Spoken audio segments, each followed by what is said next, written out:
Salut tout le monde, bienvenue sur ma chaîne. Alors aujourd'hui on se retrouve pour une nouvelle vidéo dans laquelle je vais vous parler de mon parcours scolaire, de vous dire comment j'en suis arrivée là, quelles études j'ai faites et vous expliquer un peu plus sur mon background. Donc si vous êtes intéressé, n'hésitez pas à regarder la vidéo.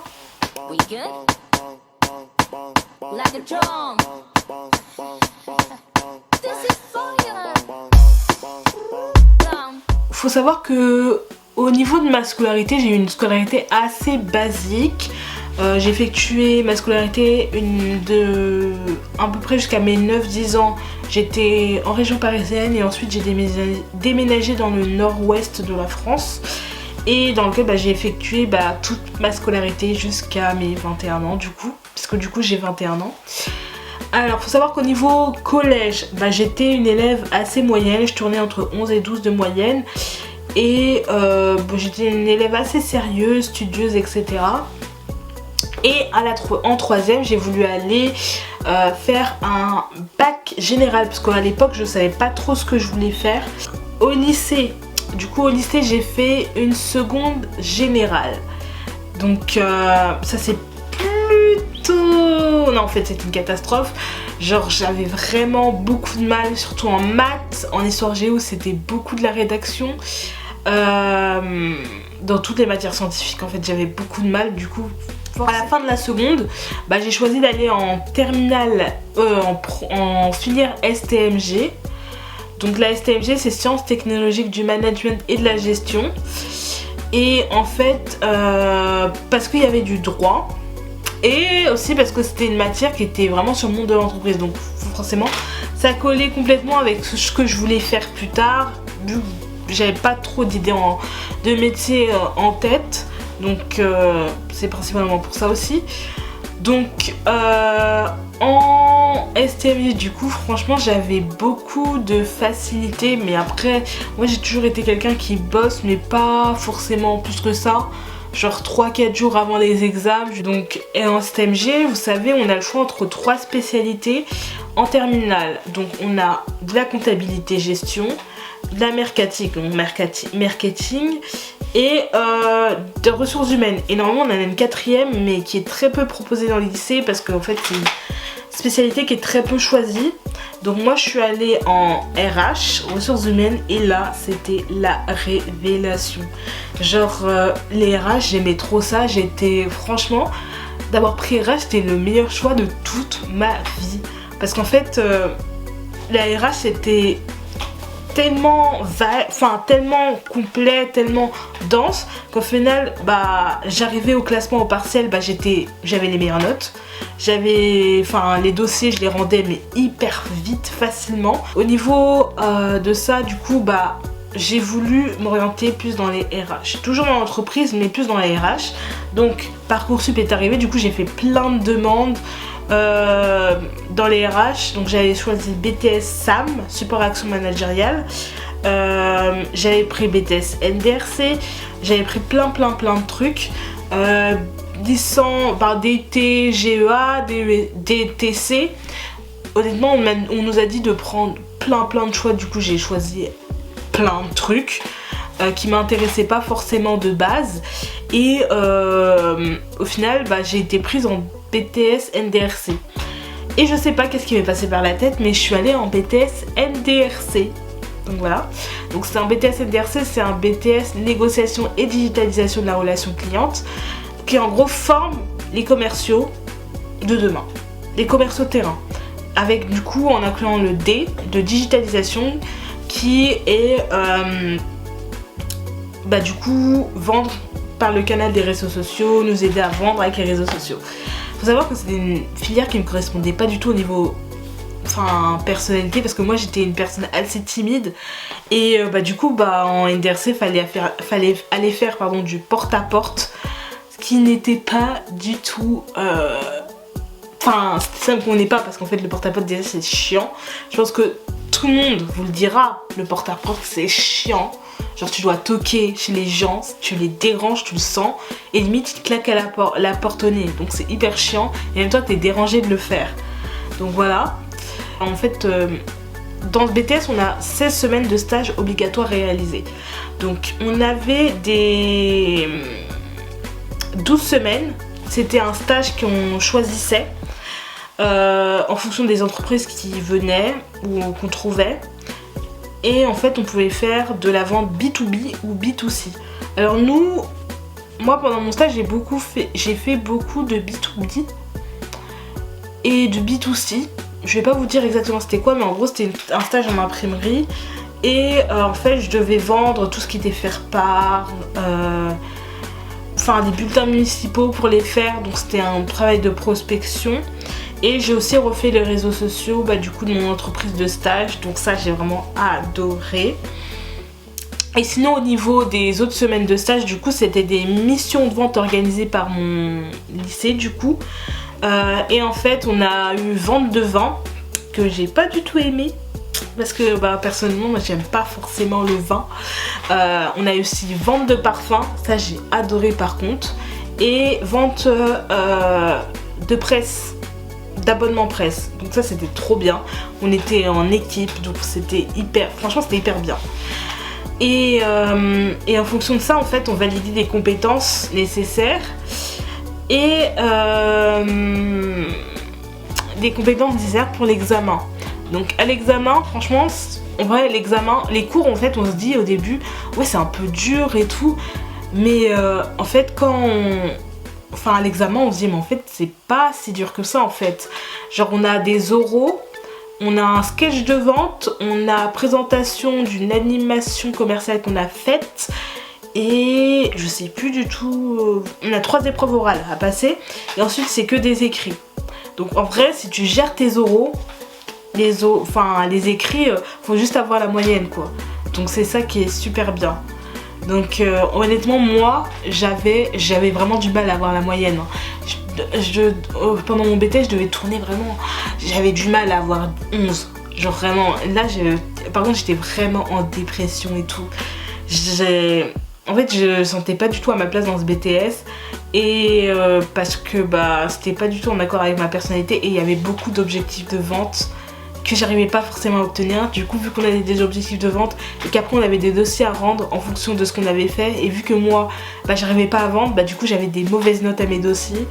Et en fait ce qui est bien c'est qu'en fait c'était progressif. Par exemple le premier dossier qu'on a fait j'ai eu 8 sur 20. Donc j'étais vraiment deg. Et ensuite plus on avançait plus j'avais des notes correctes. Après toujours pas extraordinaire mais sur 28 je devais être 12e, 13e sur la classe. Donc ça allait quoi. Donc voilà, donc j'ai eu mon BTS avec 13 de moyenne, je sais pas comment j'ai fait, et voilà j'ai eu mon BTS avec 13 de moyenne. Et ensuite il fallait chercher du coup quoi faire après, parce que moi j'ai toujours pour objectif de continuer jusqu'au master. Et du coup vu que j'avais un bac plus 2, il fallait que je valide avec un bac plus 3. Donc au début j'ai cherché beaucoup sur les sites, les sites des écoles, postuler dans tout ce qui était licence management, licence RH, licence pro RH, etc. Et arrivé au mois de juin, un truc comme ça, j'avais que des refus sur mes boîtes mail. Et là j'étais en mode j'arrive pas à trouver d'école, j'étais un peu dépressive, je me sentais pas bien et tout. Et là ma soeur me dit mais pourquoi tu postules pas, t'appelles pas des écoles de commerce et tu vas au culot. Parce qu'il faut savoir qu'avant je voulais aller en école de commerce, mais vu le prix pour 5 ans ça faisait trop, du coup je suis allée en BTS. Du coup ma soeur me dit mais pourquoi en fait tu vas pas en école de commerce, t'appelles et tu vas au culot. Donc j'appelle une école de commerce, je vais te donner les noms parce qu'il n'y a que 2 écoles de commerce majeures dans France, dans l'ouest. Donc j'appelle RNSB et je dis vous voilà, est-ce que vous avez encore des places et tout. Ils m'ont dit ouais, il y a encore des places, par contre c'est un concours, faut postuler et tout. Le concours il est que 30 €. Donc je me suis dit 30 € c'est entre guillemets que dalle. One Life, on y va. Du coup je postule et tout. Et j'appelle aussi une autre école de commerce qui est l'EM. Donc j'appelle l'EM et en fait ils me disent que en gros les recrutements, ils sont encore actifs mais il n'y a plus de place en alternance parce que du coup fallait payer. Mais c'était que en initiale. Donc je me dis pas grave, je postule en initiale et tout. Et il faut savoir que j'ai été prise à la fin. Du coup, j'appelle l'EM et ils me disent que ils ont plus de place en initiale, mais par contre ils ont une place, des places en... Enfin, ils ont plus de place en alternance, mais qu'ils ont des places en initiale. Donc moi je me dis, bon, je postule, on sait jamais. Donc voilà. En plus, l'avantage c'était que c'était sur dossier, donc c'était bien. Du coup, bah, j'avais pas de concours à passer.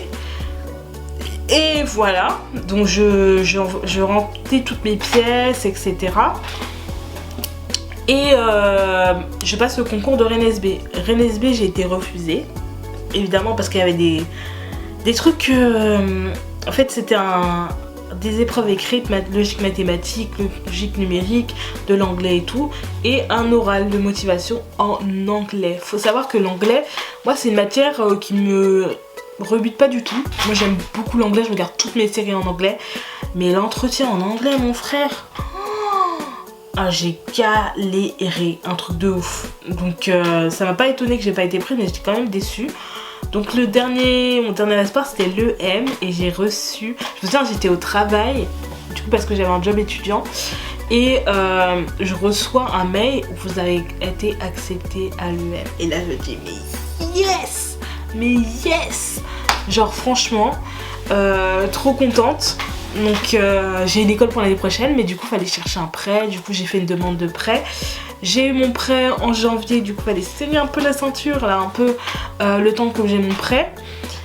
Et du coup j'ai eu mon prêt pour payer ma première année à l'EM. Et du coup j'ai fait un Bachelor Management International, du coup en initiale. Donc le Bachelor en management international, ce qui était bien c'est que c'était du management et que ça liait l'international. Et on avait le choix entre prendre le track anglo et le track franco. Sauf que le track anglo, fallait passer le TOEIC. Et je pense que pour ceux qui sont passés le TOEIC, vous savez que le TOEIC ça coûte une blinde. Genre vraiment c'est hyper cher. Et en plus j'avais pas envie de me tirer une balle dans le pied et de faire prendre le programme en anglais. Du coup j'ai pris le track franco. Et du coup j'ai commencé, ma rentrée c'était fin août et les cours étaient bien, c'était des professionnels qui venaient nous faire cours. Et du coup on sentait vraiment que en fait c'était pas du tout comme en PTS, c'était beaucoup plus discussion et tout. Et il y avait beaucoup de travail de groupe, donc ça c'est ça qui était bien. À condition de travailler avec des gens, de se mettre en groupe avec des gens qui travaillent forcément. Donc ça c'était super franchement. Et en fait, faut savoir que moi pour du coup développer mes compétences, j'ai aussi postulé en asso. Donc j'ai postulé en asso média de mon école et j'ai été prise. Du coup en fait l'autre association, en fait c'était le but, c'était dessus le quotidien associatif des associations de l'école. Ça fait beaucoup d'associatifs, mais c'est pas grave. Donc en fait, nous ce qu'on faisait, on faisait des vidéos actu du jour, un peu comme dans le style Hugo Décrypte. Et on faisait aussi, le projet qu'on a fait aussi, c'était d'interviewer les présidents d'asso, du coup pour les promos à venir. Pour qu'ils sachent, ouais ok, par exemple le BDE c'est cool et tout, le BDA c'est ça, le BDS c'est ça et tout. Après c'était hyper cool et tout. Mais par contre je me rendais pas compte à quel point il y avait plein de dossiers à rendre. Par contre on s'est vraiment fait défoncer, c'était vraiment hyper cadré au niveau de l'association. Et je pensais pas que c'était comme ça. Donc franchement, un conseil, choisissez quand vous entrez en école de commerce et tout, et il y a des associations, choisissez bien vos associations. Parce qu'en fait c'est pas, moi je croyais que c'était vraiment en mode ouais fun et tout. Mais en fait non, il y a plein de dossiers, c'est hyper cadré. Donc vraiment choisissez vraiment les associations que vous aimez. Et prenez pas une association par dépit. Donc voilà. Dans cette formation en fait on avait aussi... on avait trois critères. Enfin, on devait tout valider, tous nos semestres à 10. Non, on devait tout valider toutes nos matières à 10. Et en plus, on avait un mémoire de fin d'études à rendre et un stage. J'ai choisi un mémoire de fin d'études en lien entre la digitalisation de la fonction RH. Je vais pas plus approfondir mon sujet de mémoire parce que sinon je pourrais en faire toute une vidéo, Mais faut savoir que du coup, vu que j'ai choisi de travailler dans une agence de recrutement, en fait ça m'a grave aidé pour faire mon mémoire. Et du coup au final, à mon stage et à mon mémoire, j'ai eu 16. Donc j'ai validé mon année. Donc là j'étais trop contente. Donc là je me suis dit mais je vais être diplômée et tout avec la toge et tout, donc trop bien. Mais du coup il fallait chercher une alternance pour l'année prochaine, pour l'année suivante, pour mon master. Et là ça devient un peu compliqué parce qu'en fait, je vais vous le dire tout de suite, j'ai pas trouvé d'alternance. J'ai cherché depuis décembre, à du coup à juillet. J'ai pas arrêté de chercher parce que la deadline, non même pas juillet, jusqu'à août, parce que la deadline c'était fin août pour trouver une alternance et j'ai pas trouvé d'alternance. Du coup ce qui fait que cette année je suis déscolarisée pendant 1 an. Qu'est-ce que je vais faire après du coup? En fait pour la rentrée de septembre 2024 du coup je vais continuer à chercher des entreprises d'alternantes. Et du coup je vais me prendre bien en avance dès le mois de... dès le plus tôt possible. Le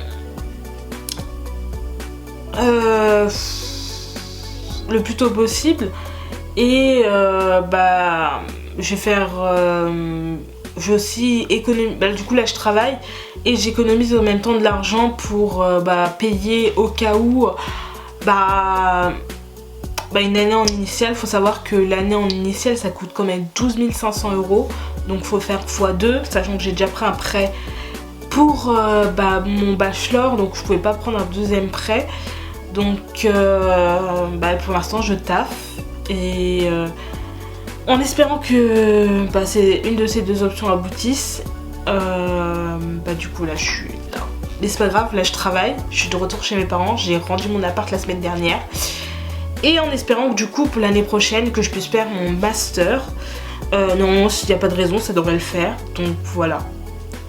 Donc voilà, c'était mon parcours scolaire.